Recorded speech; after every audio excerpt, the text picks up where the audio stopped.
स्कंद नवमोऽध्याय श्री भगवान उवाच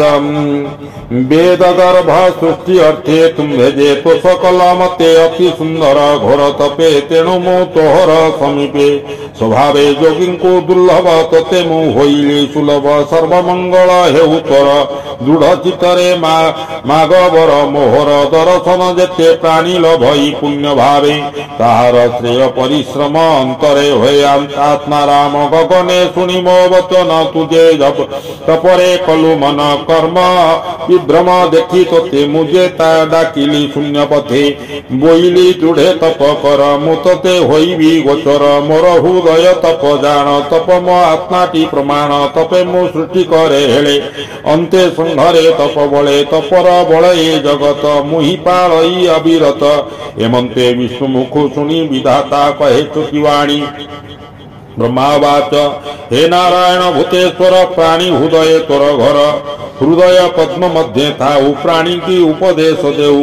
एणु मोहर मन जानी जे ज्ञान देलु चक्र पाणी अनाथ नाथ तो महिमा के जानी पारे गुण सीमा तू मते जाचिलु जे बर एमंत आज्ञा मते कर रूप रूप तोर जेते तो तत्व जानिबी जे मंते जे माया जोगे सृष्टि करू नाना प्रकारे शक्ति धरू ये सृष्टि स्थिति संहारण जे मंते हेउ तू कारण स्वतंत्र सूत्रे ऊर्णनाभि किरई जेने मने भावी हेमंत बुद्धि दिय मते ये सृष्टि करई जे मंते सृष्टि संकल्पे मोर इच्छा तू नाथ कह सृष्टि दीक्षा सृष्टि करणे भगवान केबे नाही मोर ज्ञान तो अनुग्रह देवे मते तू नाथ बस मोर चिते हे हरि सखा प्राय करी तुझे मोहर कर धरी से अहंकार मोर मने नहिब हेब तो अर्चने जावत प्रजा स्वर्गे जन करिबी उत्तम मध्यम मोर अज स्वतंत्र मो भाव एमंत नहिब मो गर्व श्री भगवान वाच सुन विधाता मो वचन जेबे लभिबु सृष्टि ज्ञान जे भक्ति जोग म सम्मत हटई अत्यंत गुपत सृष्टि सर्जना अंग जेते हर से कहूँ तो अग्रते जेमंत स्वरूप मोहि स्वभावे रूप गुण जेहि जे कर्म मान मुहि बहे जगत जेन्हे मोर देहे ए तत्व विज्ञान तो देहे प्रसुर मोर अनुग्रहे सृष्टिर अग्रे मुहि एक मत हूँ प्रकाशे अनेक शत शत पर मुहि जे अवशेष शेष रही एणु ये आदि मध्य अंते मत हूँ अन्य के जगते अर्थ को छाड़ी जार वसे प्रतीत हुई आभासे माया प्रकाश से प्रमाणे तम जैसने ज्योतिर्गणे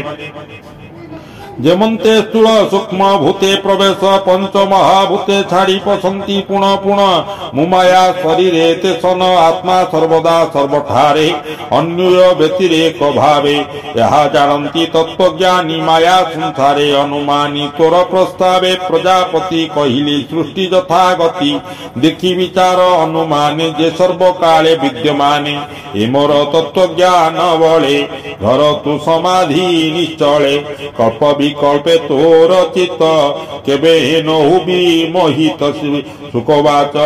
सुन राजन परिचित श्रीकृष्ण लीला भागवत रूपे प्रभु भावग्राही ब्रह्मा को सृष्टि तत्व कही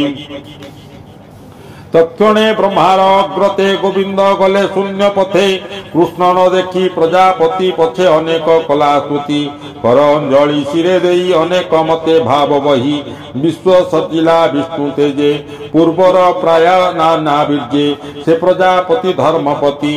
जमनी अमे देलामती प्रजा कल्याण चिंता करी आत्मार हित मने धरी ब्रह्मार समाधि निश्चले देखी नारद मुनिवर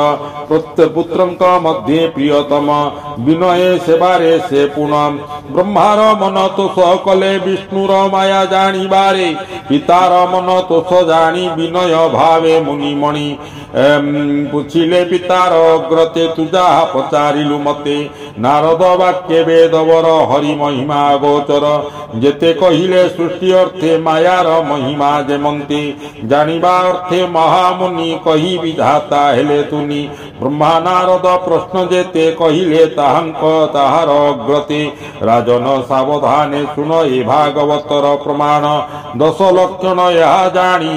जेबा कहिले परिमाणी नारद सरस्वती तटे कहिले व्यासंक निकटे एबे मु तोहर अग्रते कहिली पचारिलु जते जेमंते विराट पुरुष ठारु संसार परकाश यह मु जानिली सेमंते जेमंते शुण कहिबी भागवते जेमंते परीक्षित मेले सुख कहिले गंगा कूले 10 लक्षण भागवत कहि दास जगन्नाथ